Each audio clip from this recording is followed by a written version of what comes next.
कृष्ण जन्माष्टमी की कथा। द्वापर युग में पृथ्वी माता पर राक्षसों के अत्याचार बढ़ने लगे।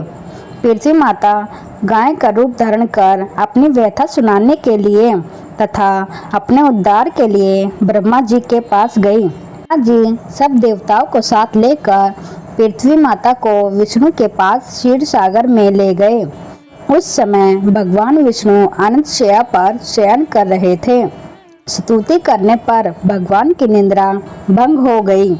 भगवान ने ब्रह्मा एवं सब देवताओं को देखकर उनके आने का कारण पूछा तो पृथ्वी माता बोली, हे भगवान, मैं पापों के बोझ से दबी जा रही हूँ, मेरा उद्धार कीजिए। यह सुनकर विष्णु भगवान बोले, मैं ब्रजमंडल में वासुदेव की पत्नी देवकी के गर्भ से जन्म लूंगा। तुम सब देवतागण ब्रज भूमि में जाकर यादव वंश में अपना शरीर धारण करो। इतना कहकर भगवान अंतर्ध्यान हो गए।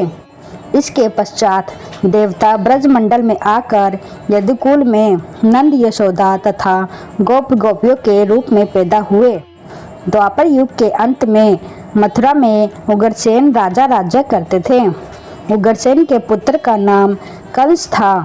कंस ने उग्रसेन को बलपूर्वक सिंहासन से उतारकर जेल में डाल दिया और स्वयं राजा बन गया। कंस की बहन देवकी का विवाह यादव कुल में वासुदेव के साथ निश्चित हो गया। जब कंस देवकी को विदा करने के लिए रथ के साथ जा रहा था तो आकाशवाणी हुई कि हे कंस, जिस देवकी को तू बड़े प्रेम के साथ विदा कर रहा है उसका 8वां पुत्र तेरा संहार करेगा। आकाशवाणी की बात सुनकर कंस क्रोध से भरकर देवकी को मारने को तैयार हो गया। उसने सोचा, न देवकी रहेगी न उसका कोई पुत्र। वासुदेव जी की कंस को समझाया कि तुम्हें देवकी से तो कोई भय नहीं है, देवकी की 8वीं संतान से तुम्हें भय है, इसलिए मैं इसकी 8वीं संतान को तुम्हें सौंप दूंगा। तुम्हारी समझ में जो आए उसके साथ वैसा ही व्यवहार करना। कंस ने वासुदेव जी की बात स्वीकार कर ली और वासुदेव और देवकी को कारागार में बंद कर दिया। तत्काल नारद जी वहां आ पहुँचे और कंस से बोले, यह कैसे पता चलेगा कि 8वां गर्भ कौन सा होगा? गिनती प्रथम से या अंतिम गर्भ से शुरू होगी। कंस ने नारद जी के परामर्श पर देवकी के गर्भ से उत्पन्न होने वाले समस्त बालकों को मारने का निश्चय कर लिया।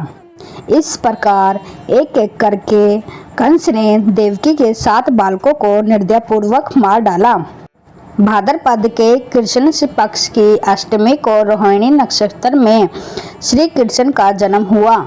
उनके जन्म लेते ही जेल की कोठरी में प्रकाश फैल गया। वासुदेव जी देवकी के सामने शंख, चक्र, गदा एवं पंचधारी चतुर्भुज भगवान ने अपना रूप प्रकट कर कहा, अब मैं बालक का रूप धारण करता हूँ, तुम मुझे तत्काल गोकुल में नंद के यहाँ पहुँचा दो। उनकी अभी अभी जन्मी कन्या को लाकर कंस को सौंप दो।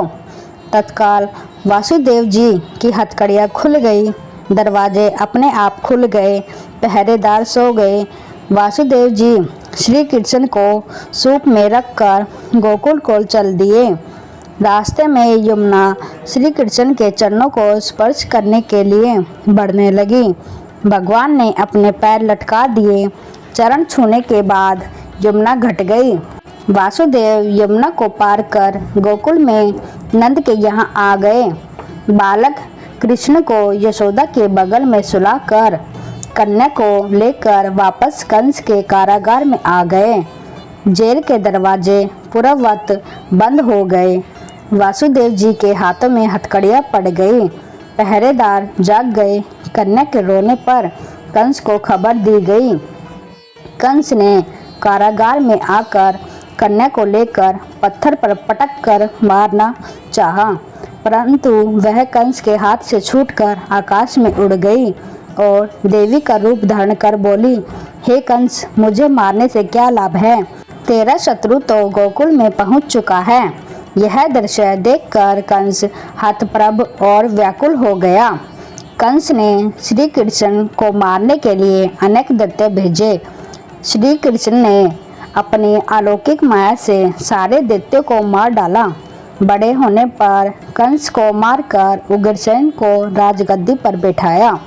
श्री कृष्ण की पुण्य जन्म तिथि को तभी से सारे देश में बड़े हर्षोल्लास से मनाया जाता है।